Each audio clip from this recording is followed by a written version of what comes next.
Another final, another trophy gone. We are left here wondering what went wrong. फिर वही निराशा team India को मिली और ऑस्ट्रेलिया ने एक डोमिनेटिंग परफॉर्मेंस से इंडिया को वर्ल्ड टेस्ट चैंपियनशिप फाइनल्स में हरा दिया. The atmosphere at the Oval was electric. It was all India. World cricket में ऐसा फैन बेस कहीं नहीं देखने मिलेगा. बट इस बार भी उन फैंस को इंडियन टीम ने निराशा ही दी है. Hey, this is Rigved about sports.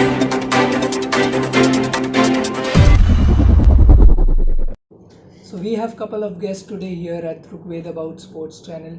So आज हम बात करेंगे इंडिया के वर्ल्ड टेस्ट चैंपियनशिप डिफीट के बारे में.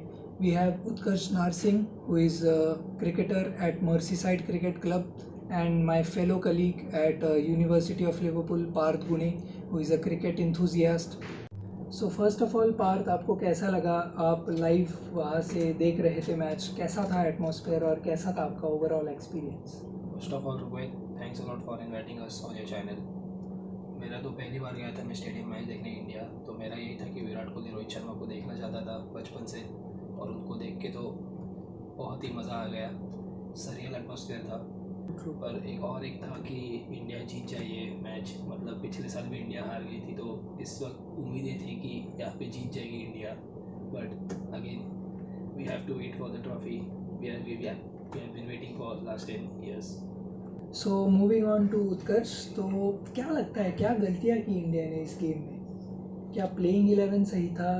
क्या आप इसको कैसे एनालाइज करेंगे? पहले तो बहुत बहुत धन्यवाद गुरप्रीत अपने चैनल पे इनवाइट करने के लिए. और मुझे नहीं लगता कुछ ज़्यादा गलतियाँ कह सकते हैं, क्योंकि ये वही टीम है जो अपने पिछले 2 साल के साइकिल में एक अच्छा परफॉर्मेंस करते हुए आ रही है. बट मतलब एक टेस्ट है, नहीं क्लिक हुआ. और कह सकते हैं कि एक पार्टनरशिप जो स्मिथ और हेड के बीच में हुई, वो पूरा मैच डिफाइन कर गई है हमारा. और पहले दिन से ही हम, मतलब आप कह सकते हैं कि पहले दिन से नहीं, पहला सेशन हमारे लिए बहुत अच्छा गया. सेकंड सेशन भी स्टार्ट अच्छा हुआ with the wicket of Labuschagne. पर उसके बाद जो हेड ने अपना काउंटर अटैकिंग परफॉर्मेंस दिया है, बैटिंग करी है, तो उसके बाद मैच बिल्कुल ही धीमे धीमे निकलता गया. अगर पहले दिन हम 250 के आसपास 3 भी होते वो लोग, तो शायद मैच में हम लोग बने रहते. तो कहीं आपको ऐसे लगा कि इंडियन बॉलर्स थोड़ा फर्स्ट स्पेल के बाद थोड़ा टायर्ड नज़र आए, क्योंकि मे बी वो आईपीएल के थ्रू आ रहे थे, तो शायद उनको उतना रिदम में नहीं थे इतना ओवर्स डालने का? क्या आपको ऐसा कुछ महसूस हुआ? मतलब आईपीएल कहीं ना कहीं मैं कहूँगा कि हाँ, एज अ फैक्टर प्ले किया है ऑन द वर्कलोड. शुरू में बीसीसीआई ने आईपीएल शुरू होने से पहले मतलब जगह जगह बोला कि we will manage the workload of our bowlers. पर ऐसा लगा नहीं कहीं से भी कि वर्कलोड मैनेज हुआ. अगर हमारा मेन बॉलर है शामी सिराज, तो पूरा पूरा टूर्नामेंट खेले.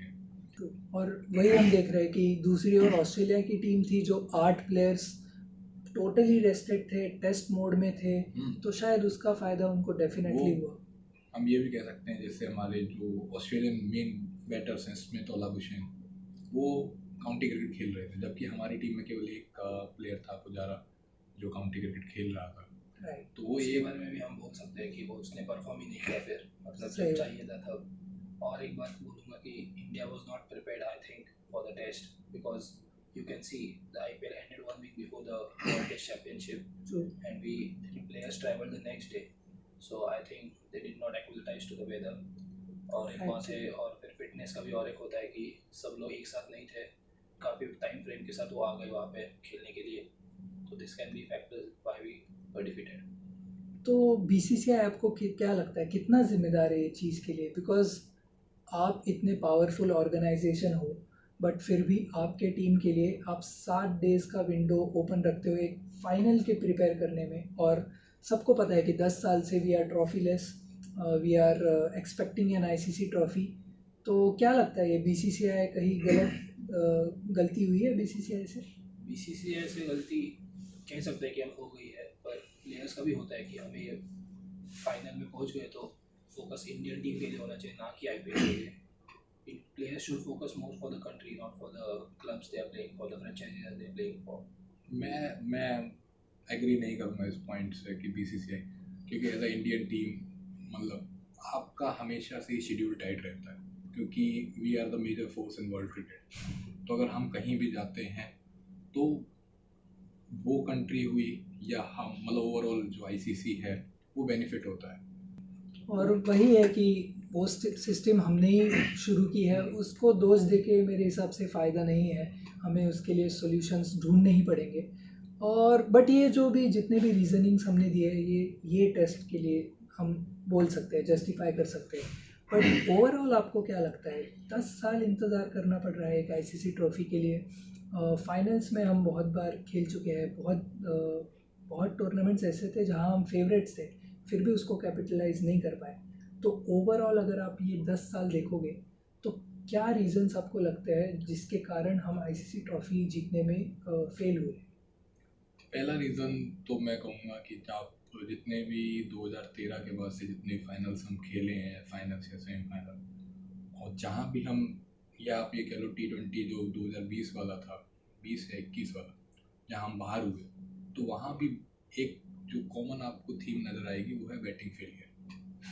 और as an Indian cricket fan हम सभी लोग जानते हैं कि जो हमारा फर्स्ट मेजर स्ट्रेंथ है वो हमेशा से बैटिंग रहा है।